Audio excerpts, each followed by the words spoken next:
A very sweet good morning all of you. How are you? I hope you all are fine. Students, today we are going to start our chemical properties of carboxylic acid. ठीक है, previous classes में हमने उसकी preparation और physical properties cover up की थी. तो आज हम डिस्कस करें केमिकल प्रॉपर्टीज. देखो कार्बोक्सिलिक एसिड क्या होता है, आपका RCOOH ये होता है. तो यहाँ की जो केमिकल प्रॉपर्टीज है वो देखो, फर्स्ट टाइप की केमिकल प्रॉपर्टीज होगी ड्यू टू द क्लीवेज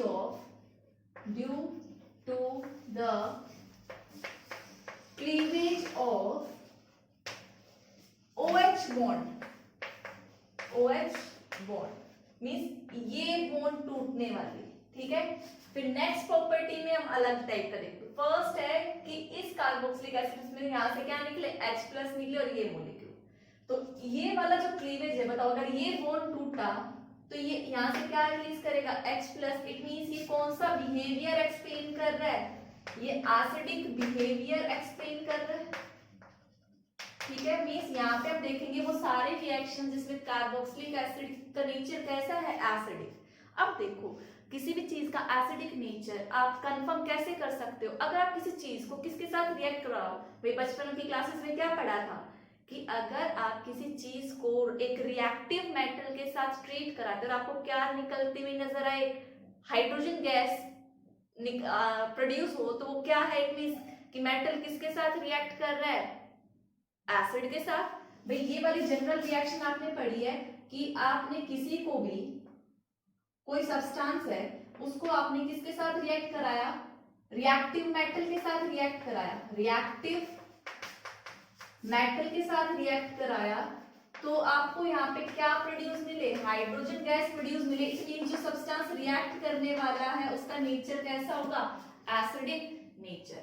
तो ये वाली रिएक्शन क्या कंफर्म करती है कि देखो जब भी हम कार्बोक्सिलिक एसिड RCOOH को मैं लूं और किसी रिएक्टिव मेटल सपोज करो Na के साथ रिएक्ट करा दिया, तो दो मॉलिक्यूल के साथ ये रिएक्ट करेगा और क्या बनाएगा, दो molecule of RCOONA negative and positive, और यहाँ से क्या लिबरेट होगी, हाइड्रोजन गैस.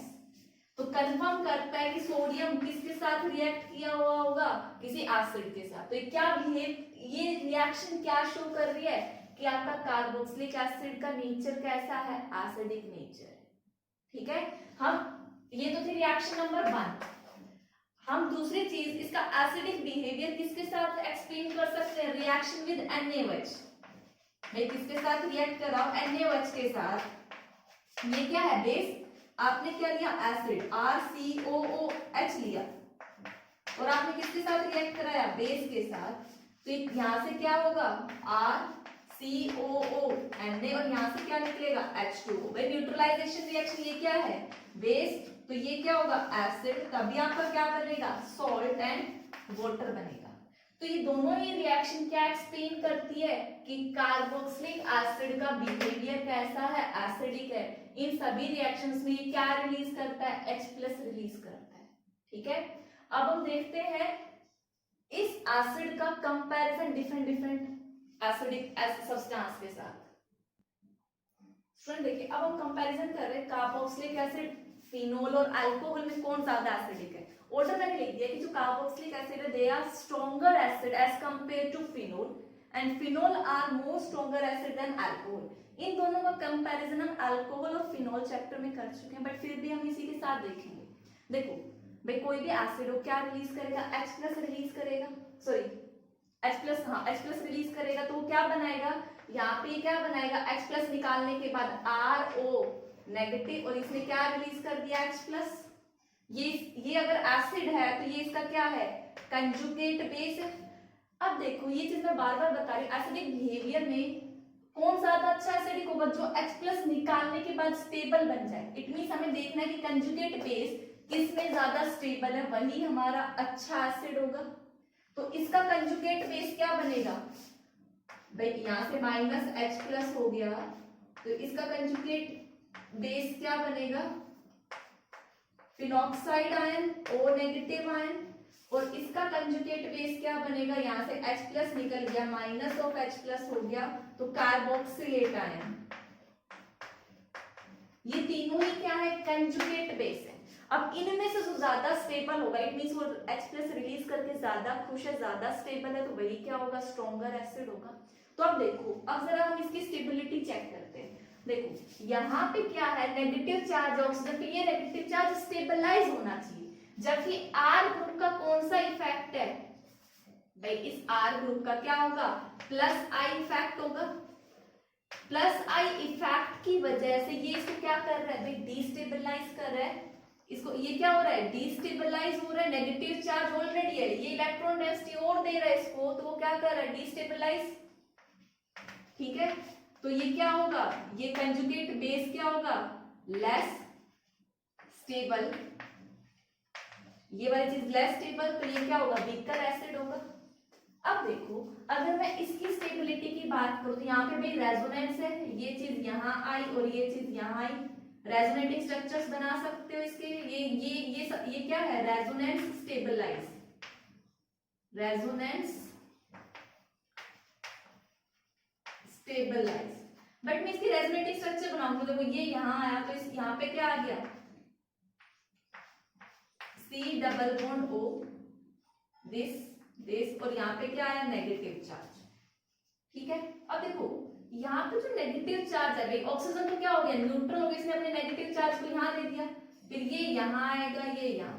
इन जितनी भी रेजोनेटिंग स्ट्रक्चर्स भी आप बना लेना, सारे रेजोनेटिंग स्ट्रक्चर्स बना सकते हो। इन रेजोनेटिंग स्ट्रक्चर में कार्बन के ऊपर क्या आ रहा है, नेगेटिव चार्ज आ रहा है भाई, रेजोनेंस स्टेबलाइज है, आप बोल सकते हो इसके कंपैरिजन में, बट क्यों नहीं हुआ, ये इससे ज्यादा क्यों नहीं हुआ, इसका एक रीजन है कि यहाँ पे जो नेगेटिव चार्ज आ रहा है वो किसके ऊपर है, कार्बन के ऊपर है, और कार्बन नेगेटिव चार्ज इतना अच्छा अपने ऊपर नहीं रखता एज कम्पेयर टू ऑक्सीजन पे नेगेटिव चार्ज, जो फ्लोरीन पे हो, क्लोरीन पे हो, नाइट्रोजन पे हो, अच्छी बात है, वो नेगेटिव चार्ज रखना पसंद है, बट इसकी इतनी इलेक्ट्रोनेगेटिविटी नहीं है। तो कार्बन के ऊपर नेगेटिव चार्ज इसको क्या कर रहा है, थोड़ा सा डिस्टेबलाइज कर रहा है। ठीक है, इसीलिए ये क्या है, इससे तो स्ट्रॉन्गर एसिड हो, बट इससे क्या होगा, कम। क्यों, क्योंकि देखो यहाँ पे इसकी रेजोनेटिंग स्ट्रक्चर्स बनाओ, ये आपका क्या है, कार्बोक्सिलेट आयन है, इसकी रेजोनेटिंग स्ट्रक्चर्स आप बनाओगे तो ये चार्ज यहाँ आया और इसने अपना ले लिया, तो आपका क्या आया, RCO नेगेटिव और ये डबल बॉन्ड। वैसे दो ही रेजोनेटिंग स्ट्रक्चर पॉसिबल है, जरा चेक करो नेगेटिव चार्ज कहाँ है, इस वाले में इस ऑक्सीजन पे, इस वाले में इस ऑक्सीजन पे, मींस यहाँ पे ऑक्सीजन के ऊपर क्या है, नेगेटिव चार्ज, और ये भी क्या है, ये स्ट्रक्चर भी क्या है, रेजोनेंस स्टेबलाइज है, रेजोनेंस स्टेबल है, रेजोनेंस स्टेबलाइज ये भी था, ये भी था, लेकिन रेजोनेंस के दौरान इसके कार्बन पे नेगेटिव चार्ज आता है और इसमें किसके ऊपर आता है, ऑक्सीजन के ऊपर। तो बताओ कौन नेगेटिव चार्ज रखना पसंद करेगा, ऑक्सीजन। तो ऑब्वियस सी बात है ये क्या होगा, मोर स्टेबल। अब जब ये मोर स्टेबल है तो ये एसिड क्या होगा, स्ट्रॉन्ग एसिड होगा। फिनोल थोड़ा सा वीक होगा, क्यों, क्योंकि आप बोलोगे during resonance carbon having negative charge, जो कंडीशन ज्यादा अच्छी नहीं है, और इसके लिए क्या है, इसका तो प्लस का इफेक्ट है, ये डिस्टेबलाइज करता है। तो ये क्वेश्चन काफी बार पूछ लेते हैं कंपैरिजन का। अब स्टूडेंट्स एक क्राइटेरिया और है जिसके थ्रू आप एसिडिक बिहेवियर को एक्सप्लेन कर सकते हो, that is dissociation constant, you can say that, और pKa वैल्यू। दोनों चीजें अलग अलग है, बट आई कैसे, वो चीज हम अभी देखें। देखो अगर मैं बात करूं भाई एसिड क्या होता है, जो पानी में डिसॉल्व हो के आपको क्या दे भाई, H3O पॉजिटिव को आप क्या लिख सकते हो, H पॉजिटिव भी।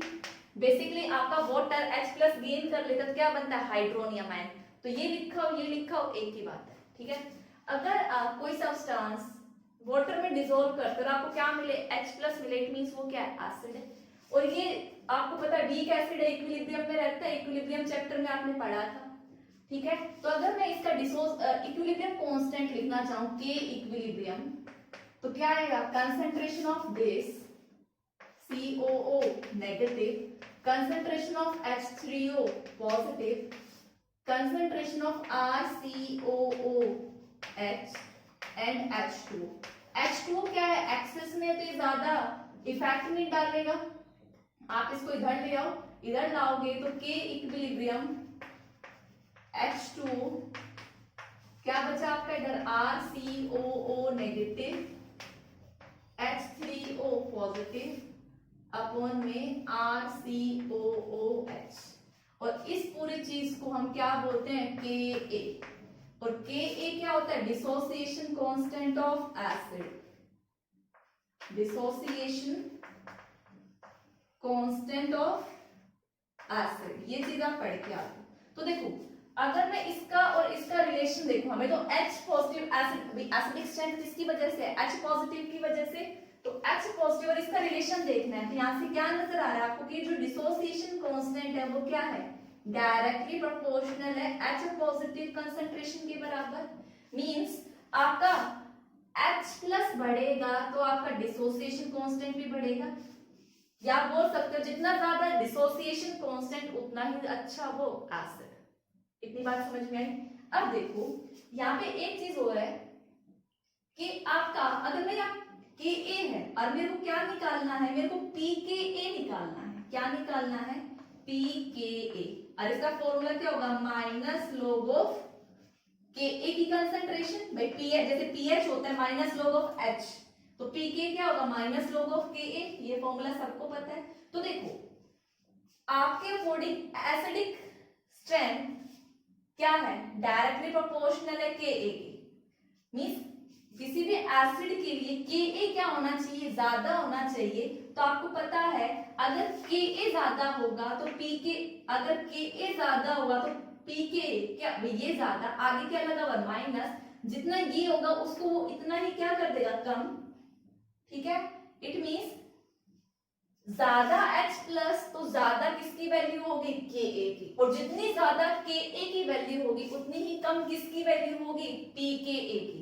मींस अगर किसी का pKa बहुत कम है तो इट मींस वो क्या है, उतना ही अच्छा स्ट्रॉन्ग एसिड है। और एग्जाम में आपको ज्यादातर कौन सी वैल्यू मिलेंगी, आपको pKa वैल्यूज मिलेंगी। सपोज करो आपको बोल देंगे कि सब A B C और इनकी pKa वैल्यू आपको गिवन देगी, तो pKa दी है तो आपको चेक करना है किसकी pKa सबसे कम है, वही क्या होगा, बहुत ही अच्छा एसिड होगा। बाई चांस अगर आपको Ka वैल्यू दे तो आपको देखना है Ka जितना ज्यादा होगा उतना ही अच्छा एसिड होगा। ठीक है, तो देखो हमने यहां से क्या रिलेशन निकाला, जो रिलेशन निकाला वो देखो,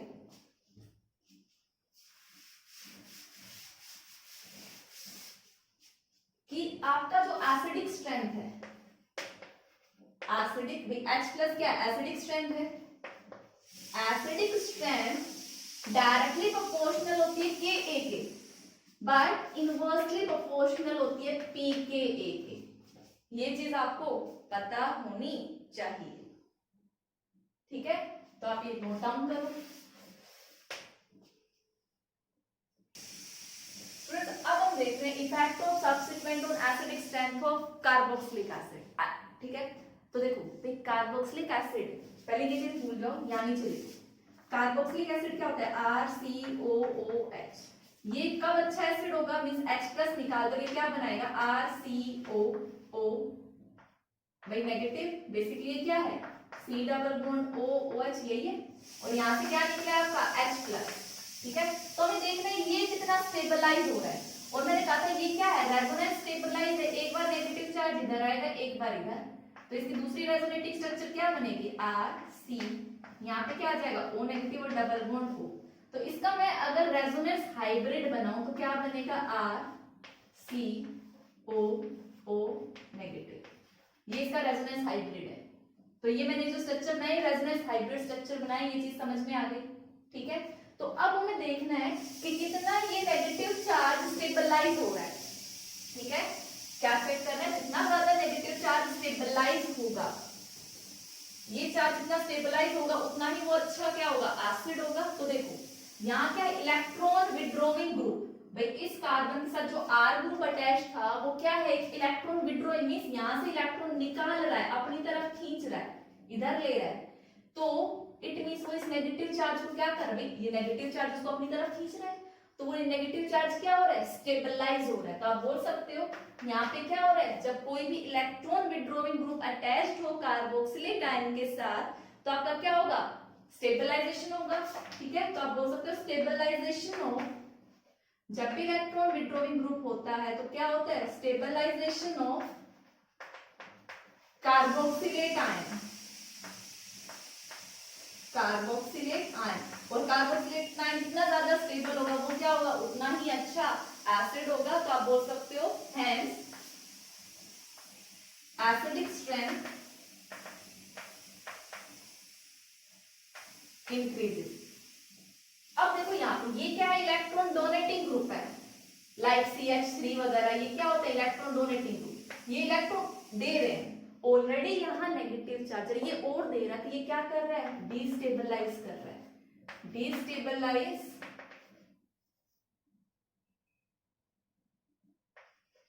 डिस्टेबलाइज द कार्बोक्सिलेट आयन। ठीक है, तो इससे क्या होगी, आपकी एसिडिक स्ट्रेंथ डिक्रीज होगी। ठीक है, तो ये था इफेक्ट ऑफ सब्स्टिट्यूएंट, इसके साथ कौन सा ग्रुप अटैच्ड है, तो क्या इफेक्ट पड़ेगा। अब इससे रिलेटेड हम क्वेश्चंस देखते हैं। स्टूडेंट्स यहाँ पे मैंने 2 क्वेश्चन लिखे हैं। ठीक है, देखो हमें क्या चेक करना है कि भाई कितना इजीली ये बॉन्ड टूट सकता है, ये बॉन्ड टूटेगा उतना ही अच्छा क्या होगा, H+ रिलीज होगा। तो बेसिकली हमें यहाँ से ये H+ निकालना है। ठीक है, तो अगर देखो अगर आप H+ निकालो तो यहाँ पे जो आपका ये बनेगा कार्बोक्स कंजुगेट बेस, वो क्या बनेगा, CF COO नेगेटिव, यहाँ क्या बनेगा CH2 NO2 COO नेगेटिव, और यहाँ क्या बनेगा CH3 COO नेगेटिव। ये मैं बार बार नहीं लिखूंगी, जस्ट एक बार आपको समझाने के लिए लिखा है। अब हमें चेक करना है कि H+ निकलने के बाद ये कितना स्टेबलाइज है। ये सारे क्या आपके कंजुगेट बेस है इन एसिड्स के कोरस्पॉन्डिंग। तो देखो ये क्या है, F है, इलेक्ट्रोनेगेटिव है, ये इलेक्ट्रॉन डेंसिटी को क्या करते हैं, खींचते हैं। F क्या है, इलेक्ट्रॉन विड्रॉइंग ग्रुप है। ठीक है, देखा जाए तो NO2 भी क्या है, इलेक्ट्रॉन विड्रॉइंग लेता है अपनी तरफ, तो ये नेगेटिव चार्ज को क्या कर रहा है, स्टेबलाइज। बट F क्या है, ज्यादा अच्छा इलेक्ट्रॉन विड्रॉइंग ग्रुप है एज कंपेयर टू NO2, तो ये ज्यादा स्टेबलाइज कर रहा हो। इट मींस इन दोनों का कंपैरिजन करें, F और NO2 में से कौन अच्छा इलेक्ट्रॉन विड्रॉइंग ग्रुप है, आपका F। तो कौन अच्छा एसिड होगा, ये इन दोनों में से। तो अब इसकी बात करें तो CH3 का इफेक्ट कौन सा इफेक्ट है, +I, ये इलेक्ट्रॉन क्या करता है, उल्टा देता है। इसका कौन सा इफेक्ट है, +I। ठीक है, तो ये क्या कर रहा है, डिस्टेबलाइज, तो ये क्या होगा, सबसे वीक एसिड होगा। ठीक है, एग्जाम में ऐसे क्वेश्चन बहुत बार पूछे गए। अब देखो नेक्स्ट में आपके इस कार्बन साथ ये इलेक्ट्रॉन विड्रॉइंग ग्रुप ये अटैच है, फ्लोरीन, क्लोरीन, ब्रोमीन, आयोडीन, लेकिन इनकी इलेक्ट्रोनेगेटिविटी क्या है, कम है। इलेक्ट्रोनेगेटिविटी ऑर्डर क्या है, फ्लोरीन का ज्यादा होता है, फिर क्लोरीन, फिर ब्रोमीन और फिर आयोडीन। मींस आयोडीन ज्यादा इलेक्ट्रॉन खींचना पसंद नहीं करता, फ्लोरीन खींचना पसंद करता है। तो अब वो खींचेगा तो वो उसको क्या करेगा, स्टेबलाइज करेगा नेगेटिव चार्ज को। ठीक है, तो ये एसिड आपका क्या होगा, बहुत ही अच्छा एसिड होगा। फिर ये एंड देन ये। स्टूडेंट्स अब देखो, अब हमें इनकी एसिडिक स्ट्रेंथ चेक करनी है। अगर हम इसकी देखें तो देखो हमें तो यहाँ से देखना कि H+ बॉन्ड कितना टूटेगा। तो देखो इनके इन ग्रुप्स का क्या होता है, इफेक्ट पड़ता है। अगर मैं इस ग्रुप के नेचर की बात करूं तो ये क्या है, ये +R इफेक्ट शो करता है। +R का मतलब ये अपने इलेक्ट्रॉन पेयर ऐसे रिंग में देगा, ये ऐसे रेजोनेंस में जाएगा अगर देखें तो। ठीक है, तो इसका +R इफेक्ट है। और दूसरा क्या बोल सकते, वही बात रिंग में दे रहा है, तो कौन सा इफेक्ट है, +I इफेक्ट है। और हमने पढ़ा था अगर रिंग के साथ इलेक्ट्रॉन विड्रॉइंग ग्रुप अटैच, जो इलेक्ट्रॉन खींचने की टेंडेंसी रखता हो, तो वो क्या होता है, बहुत अच्छा एसिड होता है, क्योंकि वो स्टेबलाइज करता है उसी उतने ही नेगेटिव चार्ज को। बट यहाँ पे भी क्या कर रहा है, इलेक्ट्रॉन दे रहा है, तो इसको क्या कर रहा है, डिस्टेबलाइज कर रहा है। अब डिस्टेबलाइज कर रहा है क्या होगा, वीकर एसिड होगा इसके कंपैरिजन, क्योंकि यहाँ तो कोई ग्रुप है ही नहीं। ठीक है, इसकी बात करूं तो ये कौन सा इफेक्ट शो करता है, ये इलेक्ट्रॉन अपनी तरफ खींचता है। ये कौन सा ग्रुप है, इलेक्ट्रॉन विड्रॉइंग ग्रुप है, खींचेगा तो उसको स्टेबलाइज करेगा, ये क्या होगा, उतना ही अच्छा एसिड होगा। ठीक है, तो ये कुछ क्वेश्चंस थे। इसी टाइप के क्वेश्चंस एनसीईआरटी में बहुत सारे गिवन है, तो आपको प्रैक्टिस करनी है उन सभी क्वेश्चंस की। अब देखते हैं कार्बोक्सिलिक एसिड की रिएक्शन कार्बोनेट्स के साथ और बाइकार्बोनेट्स के साथ। तो हमने क्या लिया, सोडियम कार्बोनेट। देखो ये क्या प्रोड्यूस करेगा इसके साथ रिएक्ट करके, एक तो RCOO N में, ठीक है, और साथ में क्या प्रोड्यूस करेगा, कार्बोनेट है तो CO2 गैस, और साथ में क्या निकलेगा, H2। ठीक है, आप चाहे यहाँ कार्बोनेट लो, बाइकार्बोनेट लो, किसकी प्रोडक्शन होगी, CO2 गैस और H2O की प्रोडक्शन होगी। आप इसको एग्जांपल के थ्रू दे सकते हो। आपने एसिटिक एसिड लिया Na2CO3, तो यहाँ क्या बनेगा, CH3 COO Na CO2 and H2O। अगर मैं यहाँ क्या लेती, NaHCO3 बाइकार्बोनेट भी लेती तो भी क्या मिलता, सेम ही चीज मिलती। तो ये रिएक्शंस की अभी तक जो हमने देखा है, नेचर देखा, उसमें क्या इन्वॉल्व था, इस कार्बोक्सिलिक एसिड का कौन सा बॉन्ड ब्रेक हो रहा था, आपका ये वाला। ठीक है, अब हम अपने देखेंगे नेक्स्ट प्रॉपर्टी। पहले आप इसको कॉपी करो। स्टूडेंट देखो, अभी तक भैया आपका कार्बोक्सिलिक एसिड क्या था, RCOOH था। हमने पहले ये बॉन्ड क्लीव किया था। अब बॉन्ड से देखेंगे जिसमें ये वाला बॉन्ड क्लीव, कार्बन ऑक्सीजन वाला बॉन्ड। ठीक है, तो देखो सबसे पहला देख रहे हैं कि फॉर्मेशन ऑफ एनहाइड्राइड होगा। देखो जब भी आप दो कार्बोक्सिलिक एसिड को, ये क्या COOH है, ठीक है, और ये आपका दूसरा COOH, ठीक है, तो यहां से क्या होगा, वाटर मॉलिक्यूल निकल जाएगा। क्या निकल गया, वाटर मॉलिक्यूल। तो देखो आपका क्या बन गया, -H2O हो गया, तो ये R इस कार्बन के साथ डबल बॉन्ड हो, फिर ये निकल गया वाटर, तो ये किससे कनेक्टेड होंगे, इस ऑक्सीजन के साथ कनेक्टेड होंगे। फिर ये क्या है C, फिर इसके पास क्या है डबल बॉन्ड O, और ये क्या है R। इसको हम क्या बोलते हैं भाई, एनहाइड्राइड बना। एनहाइड्राइड मतलब उसके पास वाटर मॉलिक्यूल नहीं है, रिमूवल ऑफ वाटर हुआ, उसको हम एनहाइड्राइड रिएक्शन। तो ये क्या है आपका एसिड एनहाइड्राइड। तो जब भी देखो ये रिएक्शन आपने बहुत यूज करके एसिड एनहाइड्राइड करते हैं, तो जब भी दो कार्बोक्सिलिक एसिड में से आप वाटर मॉलिक्यूल रिमूव कर दे तो क्या बनाएगा, एसिड एनहाइड्राइड। ये क्या है, डेरिवेटिव ऑफ एसिड है। ठीक है, अब नेक्स्ट रिएक्शन देखेंगे इजी क्लीवेज के थ्रू, बट उसमें क्या होगा, फॉर्मेशन ऑफ एस्टर। स्टूडेंट्स देखो नेक्स्ट रिएक्शन है जिसको हम क्या बोलते हैं, एस्टेरिफिकेशन रिएक्शन भी बोलते हैं।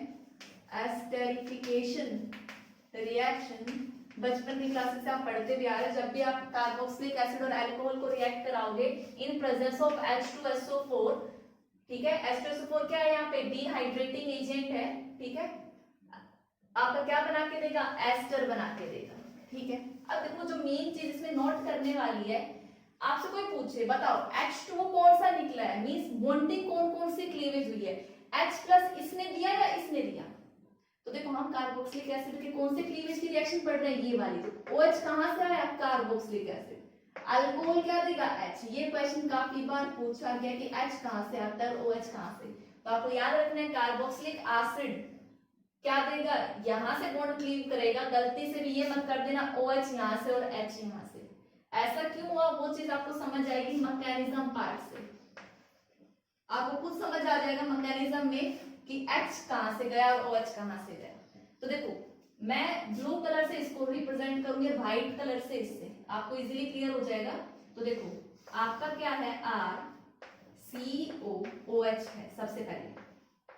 ठीक है, एसिडिक मीडियम आया, आपका क्या आया, एसिडिक मीडियम में H+ आया। ठीक है, एसिडिक मीडियम का जो H2SO4 यूज किया, H+, इक्विलिब्रियम में रिएक्शन रहेगी। तो देखो भाई इसके पास क्या है, लोन पेयर है, तो ये इसको क्या दे देगा, डोनेट कर देगा।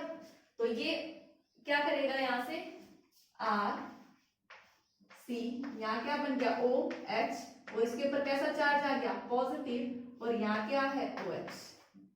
ठीक है, अब आपका क्या आएगा, अल्कोहल आएगा।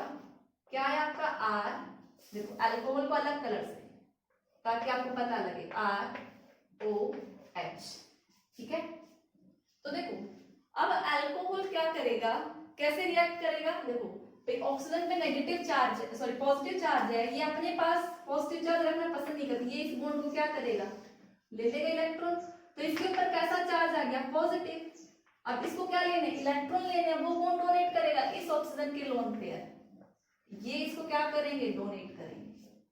ठीक है, अब देखो क्या बचा आपके पास, RC, ये क्या बन गया वापस से OH। ठीक है, और ये OH ऑलरेडी इसके पास है ही, ठीक है। और ये पूरा ग्रुप यहाँ से आया अल्कोहल का, कनेक्टेड किससे है, O से। इस ऑप्शन ने डोनेट किया तो कैसा चार्ज आया, पॉजिटिव। इसके पास क्या है, H, और एक ग्रुप कौन सा है, R। आई होप सभी को इतना पार्ट समझ में आया होगा, ठीक है। अब क्या होता है, यहाँ से प्रोटॉन ट्रांसफर होता है, भाई इसके ऊपर पॉजिटिव चार्ज नहीं रह सकता, यहाँ से ये क्या रिलीज कर देगा, H+, और वो H+ कौन गेन कर लेगा यहाँ से। तो बेसिकली ये जो रिएक्शन है, ये कौन सी रिएक्शन है, प्रोटॉन ट्रांसफर रिएक्शन है। ये H+ निकल के यहाँ आ गया, किसी भी OH के पास ले जाओ, ठीक है। तो अगर इसके पास आया तो क्या बना, RCOH। बेसिकली देखो यहां से निकला H+, और इस इलेक्ट्रॉन के पेयर ने इसको क्या दे दिया, इलेक्ट्रॉन। तो ये जो अल्कोहल का H इसके पास आया, इतनी बात समझ में आई। ये O, इसका पॉजिटिव चार्ज खत्म हो गया, ये R, ठीक है। अब वाटर क्या है, बहुत ही अच्छा, इसने डोनेट किया तो इसके ऊपर पॉजिटिव चार्ज आया। ऑक्सीजन अपने ऊपर पॉजिटिव चार्ज रखना पसंद नहीं करेगा, तो यहां से अपने इलेक्ट्रॉन ले लेगा और क्या रिलीज हो जाएगा आपका, H2O। H2O निकल गया, और ये ऑक्सीजन क्या कर देगा, यहाँ पे अपने इलेक्ट्रॉन पेयर डोनेट कर देगा, ठीक है। तो अब देखो क्या होगा कि जब ये नीचे आएगा तो यहाँ पे क्या बन गया, डबल बॉन्ड O, ठीक है। और यहाँ से क्या रिलीज होगा, फिर H+ भी रिलीज होगा, तो R यहाँ से क्या बन गया, C डबल बॉन्ड O, ये चीज पूरी निकल गई, और आपका क्या बना, OR। तो देखो अल्कोहल का पार्ट रिटेन है R और O, तो इसका कौन सा पार्ट रिलीज हुआ, सिर्फ H+। तो OH कहां से गया, इसके पास से। आई होप सभी को अब क्लियर हो गया होगा। ये मैकेनिज्म काफी इंपॉर्टेंट है, आपको याद करना। नेक्स्ट रिएक्शन भी हमारी किसकी वजह से, due to the cleavage of this bond, C और ऑक्सीजन बॉन्ड। आप चाहे किसी के साथ भी रिएक्ट कराओ, SOCl2 PCl5 TCl3, बेसिकली क्या देते हैं, क्लोरीन देते हैं, ठीक है। तो ये क्लोरीनेटिंग एजेंट है, यहां से देखो क्लोरीन रिलीज होगा तो ये बॉन्ड टूटेगा, तो आपका बेसिकली क्या बनेगा, ये एसिड क्लोराइड। क्या है ये, एसिड क्लोराइड। साइड प्रोडक्ट तीनों में सेम है, साइड प्रोडक्ट अलग हो सकते हैं, क्योंकि आप डिफरेंट डिफरेंट यूज करें। आपको पता है जब SOCl2 यूज करोगे तो SO2 गैस, PCl5 है तो POCl3, और PCl3 है तो H3PO3। ये सारे हम हेलो एल्केन और हेलो एल्कीन की रिएक्शंस भी देख चुके हैं इन तीनों की अल्कोहल के साथ, ठीक है। स्टूडेंट नेक्स्ट है हमारा रिएक्शन विद NH3, ठीक है। तो देखो सॉरी यहाँ पे NH3 है, तो जब आप अमोनिया के साथ रिएक्शन कराओगे देखो तो बीच में एक कॉम्प्लेक्स बनता है, ये बनेगा, ठीक है। अगर आप ओवरऑल देखो तो क्लीवेज कहां से होनी है, यहीं से होनी है।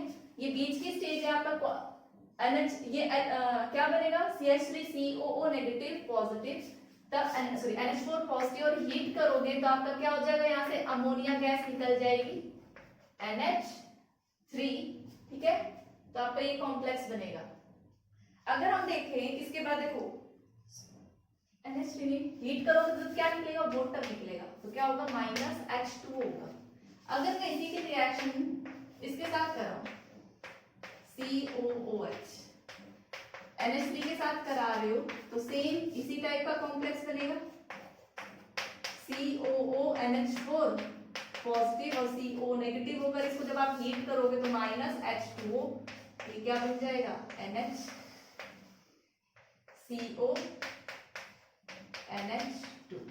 अब देखो अगर एक डाइकार्बोक्सिलिक होता तो क्या बनता, मींस यहाँ पर COOH और यहाँ पर भी COOH। आपने किसके साथ रिएक्शन कराई, NH3, तो आपका बीच की स्टेज ये वाली बनेगी,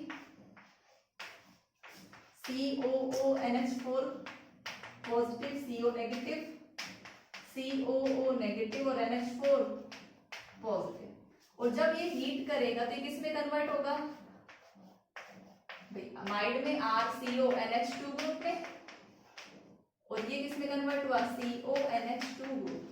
लेकिन जब ये ग्रुप आ जाता है तो इसकी एक स्टेप और बढ़ जाता है, क्या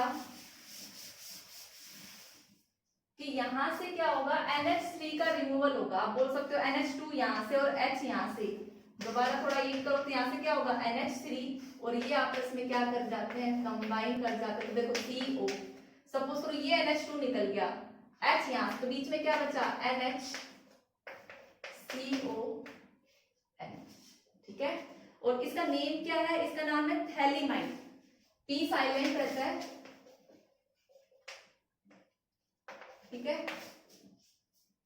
तो ये इसका PH साइलेंट रहता है, PH, एक बार स्पेलिंग चेक कर लेना, PH THALIMIDE। तो ये रिएक्शन भी काफी बार पूछी गई है, ठीक है। स्टूडेंट नेक्स्ट रिएक्शन है ऐसे रिएक्शन जिसके अंदर ये पूरा मॉलिक्यूल यूज हो रहा हो, ये थर्ड टाइप की केमिकल प्रॉपर्टीज है, ठीक है। और ये रिएक्शन हम देख भी चुके हैं। तो बेसिकली कौन सी रिएक्शन, रिडक्शन। रिडक्शन क्या होगा, पूरे इस ग्रुप का ही रिडक्शन होता है। और ये रिडक्शन किसकी प्रेजेंस में होगा, लिथियम एल्यूमिनियम हाइड्राइड ले लो या फिर आप डाइबोरेन ले लो, B2H, कोई भी एक यूज कर लो ईथर की प्रेजेंस में, और फिर क्या करा दो, हाइड्रोलिसिस, आपका किस में कन्वर्ट हो जाएगा, अल्कोहल में कन्वर्ट हो जाएगा, ठीक है। नेक्स्ट है जिसमें पूरा मॉलिक्यूल यूज होता है, ये डीकार्बोक्सिलेशन रिएक्शन, ठीक है। इसको आप रिएक्ट कराओगे NaOH और CO के साथ, इन दोनों का जो रेशियो होगा वो क्या होगा 1:3 में, तो आपका किस में कन्वर्ट हो जाएगा, ये अल्केन में, और Na2CO3 रिमूव हो जाएगा, ठीक है। तो ये प्रॉपर्टी थी जहां पे आपका CO group as a whole use होता है।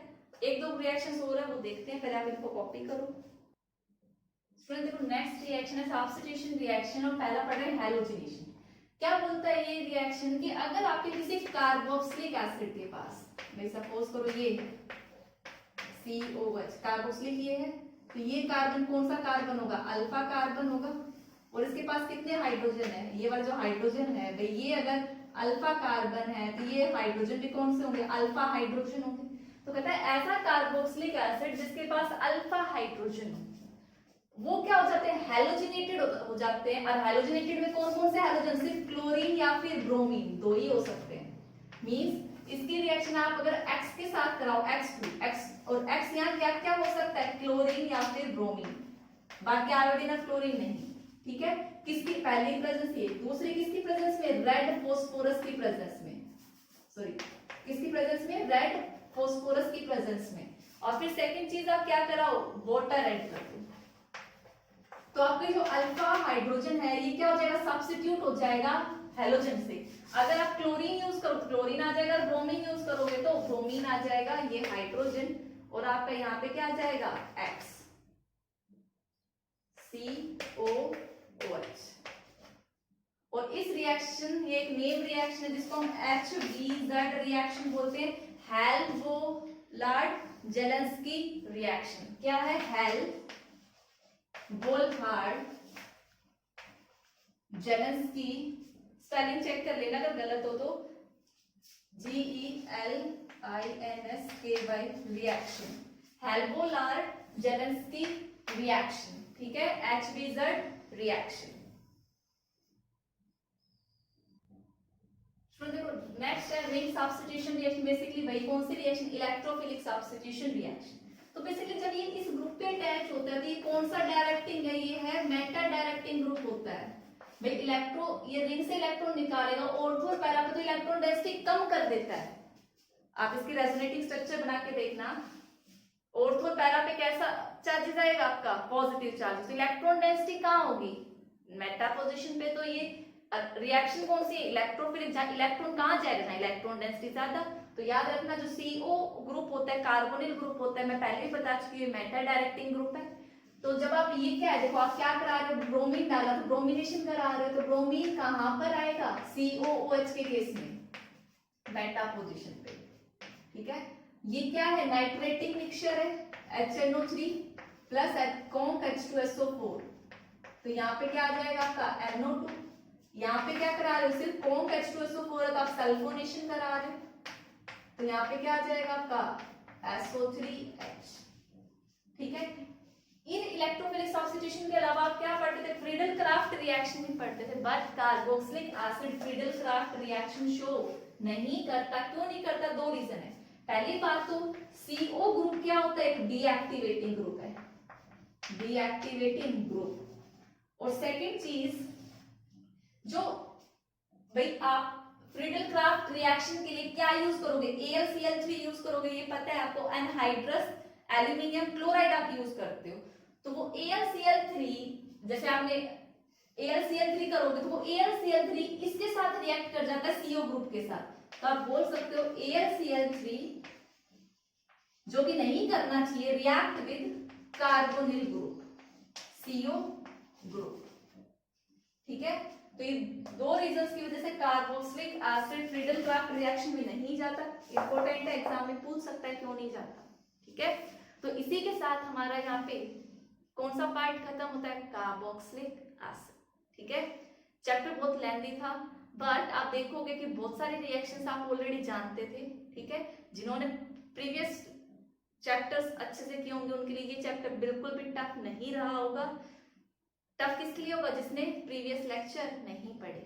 ठीक है, तो आप पहले अपने प्रीवियस पार्ट्स को स्ट्रॉन्ग करो, फिर ये चैप्टर बहुत इजी लगेगा। ठीक है, और आपको एनसीईआरटी क्वेश्चंस की प्रैक्टिस करनी है। तो that's all for today's lecture. Thank you and have a nice day.